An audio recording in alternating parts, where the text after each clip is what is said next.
No a toto je naozaj posledný požiarný útok dnešnej súťaže, dnešného dňa, ale tentokrát to máme v podaní poľských strážakov, ktorí samozrejme, ako som vravela, v prvom kole súťažia iným spôsobom. Nie je to tak ako u nás, takže môžete vidieť, že ako sa súťaží v Poľsku.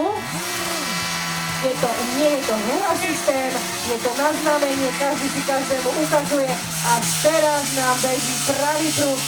A keď ja si to pamätám, že takto behali aj v prvom kole, takže asi to tak naozaj je.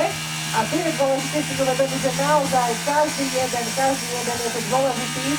Hlavne ten na rozdeľovači musí vedieť, kedy má púšťať vodu, kedy nemá púšťať vodu.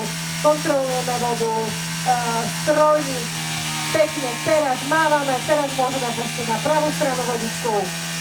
A je to lepší čas ako v prvom kole 56.